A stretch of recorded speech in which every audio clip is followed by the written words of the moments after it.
Bienvenue pour ce nouveau plateau de TV Sian en direct du Salon de l'Industrie du Grand Sud. Nous sommes en compagnie de Marco Calcamugi, j'espère que je prononce correctement votre nom. Vous êtes président de la Fédération française des clusters de la robotique et Philippe Roussel, délégué général de la Fédération. Bienvenue à tous les deux, bonjour.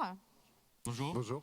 La Fédération française des clusters de la robotique fait désormais partie d'un cluster mondial, le Global Robot Cluster, dont vous êtes d'ailleurs le vice-président Marco Calcamugi. Qu'est-ce que recouvre finalement ce cluster et avec quelles intentions ? Bonjour, merci d'abord de nous proposer cette opportunité. Alors le Global Robotic Cluster est un cluster mondial qui siège en Corée du Sud et qui a pour objectif de fédérer le maximum d'organismes nationaux de différents pays pour pouvoir créer des programmes interpays sur la promotion de la robotique, mais aussi des objets plus axés sur la recherche, sur les usages. Et du coup, au travers du Global Robotic Cluster, on arrive à récupérer des informations sur ce qui se fait de mieux dans chaque pays et pouvoir comme ça orienter un petit peu les axes de développement de la robotique dans les différents pays en fonction des appétences naturelles des pays. Finalement, la filière de la robotique s'est d'abord structurée à des niveaux régionaux puis nationaux avant de devenir une organisation internationale. C'est ça, Philippe Roussel ? C'est ça, effectivement. On a commencé à créer des clusters régionaux, le premier ayant été créé en Occitanie. Ensuite, ces clusters régionaux, on s'est réunis et on a trouvé que c'était intéressant de se mutualiser au niveau national. Donc on a créé la Fédération française des clusters de robotique. Et en 2018, on a été invité par la Corée du Sud à participer à la création du Global Robot Cluster. À l'époque, on était 5 pays à participer à cette création. Et aujourd'hui, on est 25 pays et on couvre 23 fuseaux horaires. Intéressant et prometteur pour la suite. Alors, pour nos spectateurs, peut-être donner quelques éléments de compréhension de l'univers de la robotique. Finalement, il y a pas mal de vocabulaire qu'on confond parfois. Robotique, cobotique, c'est quoi la différence et qu'est-ce qu'on doit comprendre finalement des entreprises de ce secteur ? Marco Calcamugi ? Eh bien, écoutez, la robotique, on la connaît au sens large du terme. Maintenant, la nouveauté, c'est la cobotique, donc c'est l'agrégation de collaboratif et robotique. C'est un principe en fait où on va utiliser la robotique en l'augmentant de capacité de capteurs et un petit peu d'intelligence et de cognitique. Qui va permettre aux cobots d'interagir avec l'humain, donc de pouvoir travailler en collaboration, donc d'être en proximité et de pouvoir faire des actions qui vont venir compenser tout ce qui est force, dangerosité, mais en restant en proximité de l'humain. Parce que les robots industriels sont souvent encadrés dans des cages pour éviter la proximité et les accidents. Donc la cobotique, c'est on recentre l'humain au centre de la préoccupation et on lui donne une capacité avec des cobots de moins s'abîmer le dos, mais de faire quand même des opérations automatisées. Alors justement, où est-ce qu'on en est de la présence de ces robots dans les entreprises aujourd'hui ? Philippe Roussel ? Alors la robotique s'est développée à l'origine dans l'industrie. C'est commencé dans les années 60 avec l'industrie automobile. Et elle s'est répandue assez rapidement dans tous les secteurs de l'industrie. Les secteurs les plus représentés, ce sont les secteurs de l'électronique, de la plasturgie, de l'électronique, de l'agroalimentaire. Et en fait, tous ces secteurs se développent un peu chacun à leur rythme. Mais la robotique est sortie aussi de l'usine. C'est-à-dire qu'aujourd'hui, on a de la robotique agricole, on a de la robotique de logistique, on a de la robotique de santé. Nous aussi, fédération, on développe d'autres nouveaux marchés pour que la robotique se développe encore dans d'autres secteurs.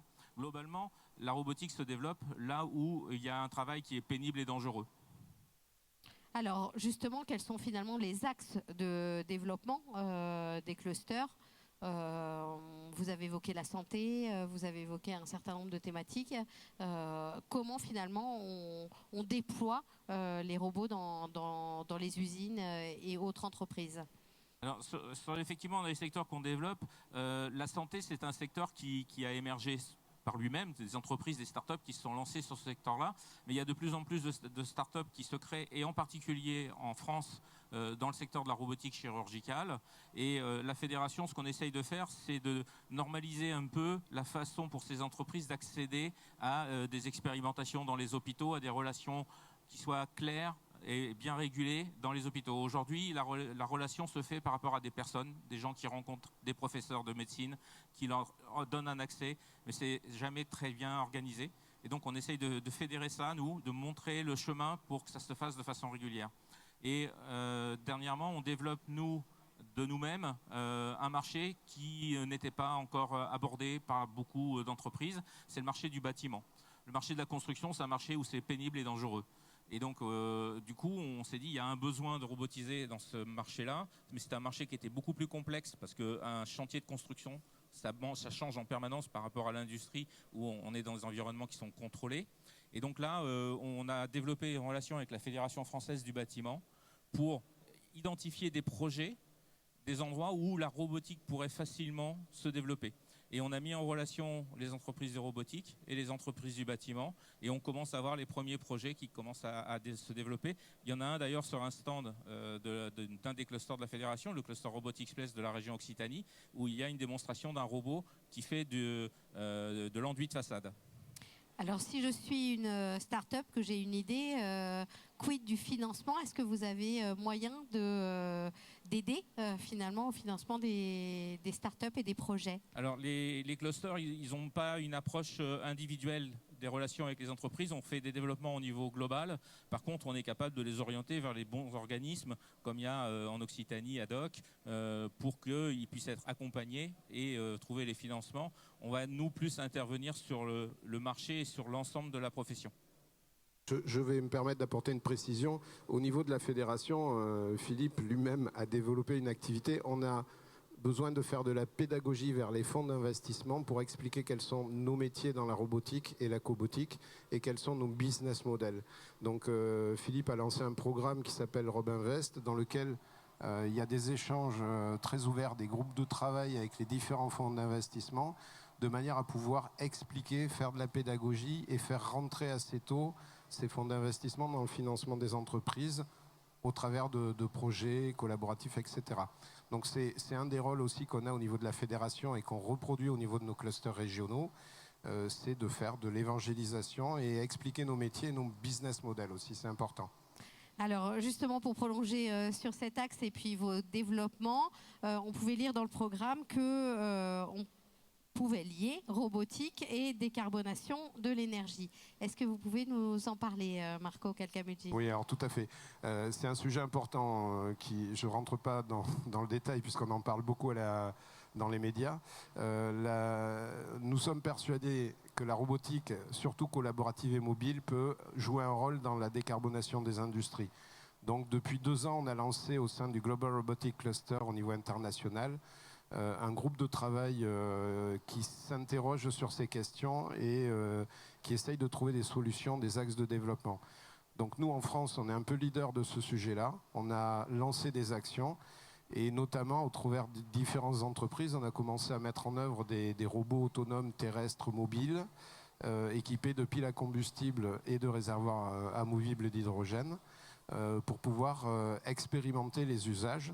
Et du coup, on arrive aujourd'hui, au travers d'une société principalement filiale, membre de la fédération, à réaliser ces systèmes-là. Donc la robotique peut être consommatrice d'hydrogène décarboné, et du coup, elle peut rentrer dans le nouveau paradigme énergétique en amenant cette nouvelle énergie dans l'industrie progressivement. Après, l'expliquer serait un peu long, mais il faut parler un petit peu d'écosystème et on est sur des changements assez importants au niveau de la transition que nous on appelle transformation énergétique. Alors en vous écoutant, on entend bien qu'on a déjà un pied dans le futur avec vos activités. Quels sont vos liens avec la recherche, avec les universitaires, avec les écoles ? Alors en fait, les clusters se sont créés autour des laboratoires de recherche et en partenariat avec les écoles d'ingénieurs. Les clusters, ce n'est pas simplement des entreprises, c'est vraiment un triumvirat entre ces 3 secteurs d'activité. On a besoin de la recherche et beaucoup d'entreprises d'ailleurs sont des spin-offs de laboratoires de recherche. Et on a des activités en permanence avec les laboratoires de recherche pour développer les nouvelles technologies parce qu'il faut toujours aller plus vite que les concurrents. Et on est aussi très impliqué sur les programmes de développement des écoles d'ingénieurs qui sont à l'affût aussi, qui nous demandent comment évolue l'industrie pour savoir comment est-ce qu'eux ils doivent faire évoluer leurs programmes. Et puis ça nous permet également de placer les étudiants dans les entreprises de robotique de la région et dans chaque région de le faire de façon équivalente. Un complément, Marco Calcamugi? S'il vous plaît, c'est plus fort que moi. En fait, en complément de ce que dit Philippe, les clusters régionaux sont très proches de la stratégie de développement économique des régions et des territoires.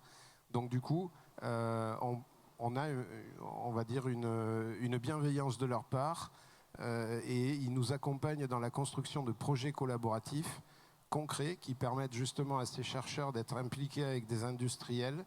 Des étudiants viennent là-dedans et ce projet-là a un objectif, c'est d'amener vers l'industrialisation les objets de recherche qui sont développés dans les labos.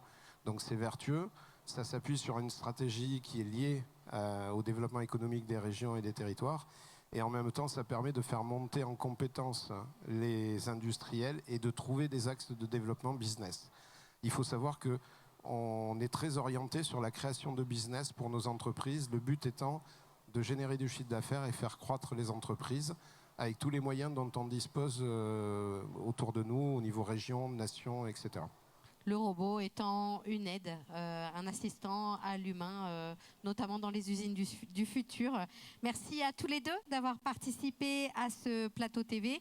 On suivra bien sûr avec attention l'évolution des robots dans les usines du futur. Merci.